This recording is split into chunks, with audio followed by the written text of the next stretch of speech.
The history of Australia, from an unknown continent to a modern nation. Australia is a unique country located in the heart of the Pacific Ocean.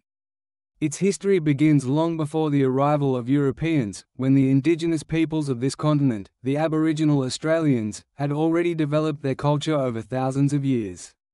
However, for much of the world, this continent remained a mystery, a blank spot on the map, until the maritime explorations of the 16th–18th centuries brought it to the attention of European powers. This article delves into the key stages of Australia's history, from its discovery by Europeans to its transformation into a sovereign state.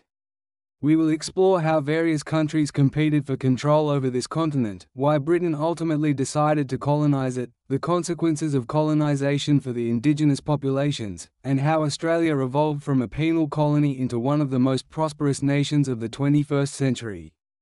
Before diving into the details, let's consider what makes Australia's history so special.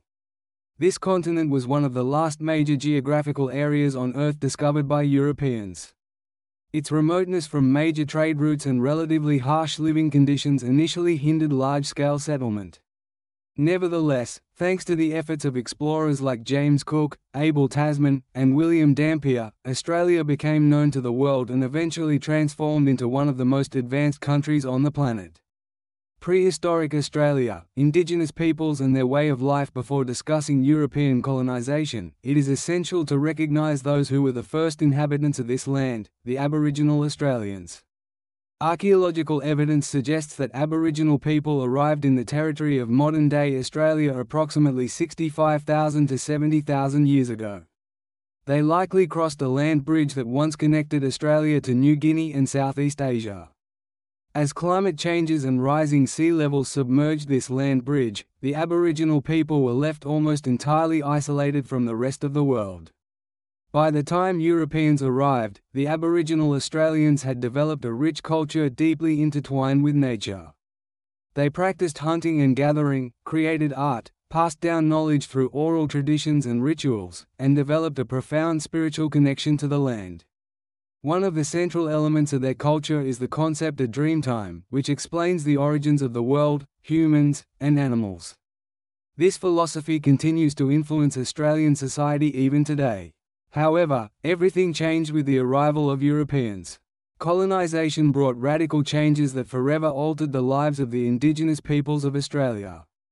First contacts: Portuguese, Dutch, and other early explorers. Portuguese discoveries. Historians believe that the first Europeans to reach the shores of Australia may have been Portuguese sailors. Although documentary evidence of these expeditions is limited, some ancient maps from the 16th century hint at the existence of what could correspond to the western, northern, and northeastern coasts of Australia. For example, Nicholas Vallard's Atlas of 1547 shows sections of territory that might align with parts of Australia. These discoveries were likely accidental, as the Portuguese focused primarily on exploring the Indian Ocean and Southeast Asia.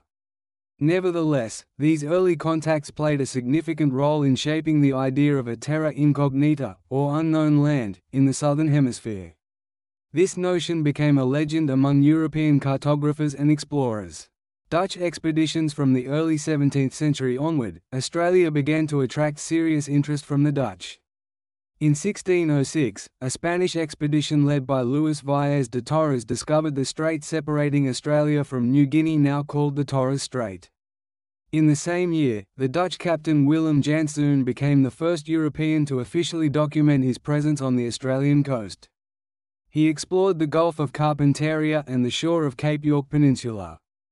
In 1616, another Dutchman, Dirk Hartog, landed on the western coast of Australia. His expedition left behind a metal plate inscribed with details of their visit, which was rediscovered nearly 3 centuries later. Subsequent Dutch expeditions in 1623, 1627, and 1629 allowed for more accurate mapping of the western coastline. Abel Tasman, perhaps the most famous Dutch explorer of Australia, conducted 2 major voyages in 1642 to 1643 and 1644. During his first journey, he failed to approach the mainlands but discovered the western coast of the island now named after him, Tasmania. On his second voyage, Tasman thoroughly mapped the northern coast of Australia and definitively proved that all previously discovered lands belonged to a single continent. Despite their successful explorations, the Dutch never attempted to colonize Australia.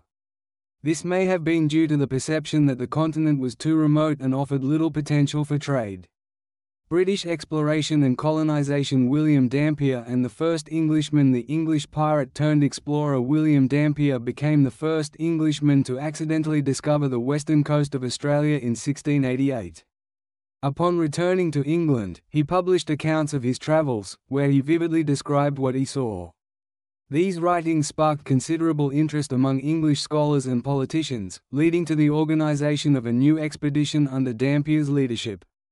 However, the second expedition yielded few significant results. The only notable discovery was the presence of pearl oysters, which later became a source of revenue for the British Treasury. This finding temporarily drew attention to Australia. James Cook and the Great Expedition. Genuine interest in Australia arose following the preparation of a large scientific expedition led by Captain James Cook. This expedition set sail in 1769 aboard the ship Endeavour. In 1770, Cook reached the southeastern coast of Australia, claimed it as British territory, and named it New South Wales. There were multiple reasons for choosing Australia as a site for colonisation. Firstly, Britain needed new territories after losing its North American colonies during the American Revolutionary War. Secondly, Australia seemed like an ideal location for establishing a penal colony where convicts could be sent. Colonisation and its consequences. The founding of Sydney on January 26, 1788, Captain Arthur Phillip established the first permanent settlement in Australia, Sydney Cove, which later became the city of Sydney. The fleet arrived with 850 convicts and 200 soldiers. This event is considered the official start of modern Australian history and is celebrated annually as Australia Day. The first group of free settlers from England arrived in 1793, though their numbers remained small until the mid-19th century. The British colony included not only Australia but also New Zealand. Settlement of Tasmania began in 1803. Conflicts with indigenous peoples. The arrival of Europeans had catastrophic consequences for the indigenous populations of Australia. They were pushed away from water sources and hunting grounds. Many died from starvation, thirst, or violent clashes with white settlers. Others succumbed to diseases introduced by Europeans, such as smallpox and typhus. By 1921, the population of Aboriginal people had dwindled to approximately 60,000.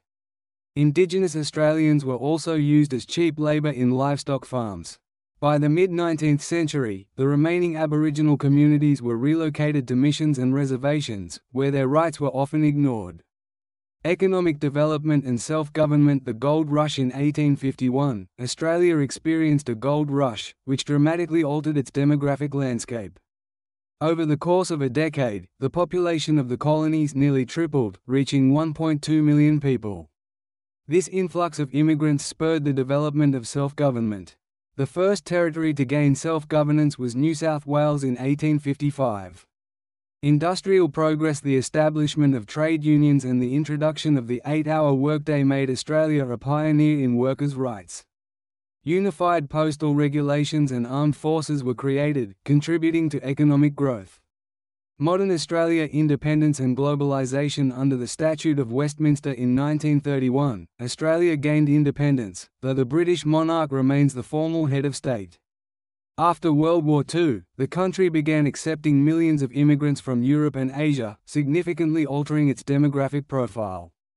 Today, Australia stands as one of the most developed countries in the world, actively engaging with the Asia-Pacific region.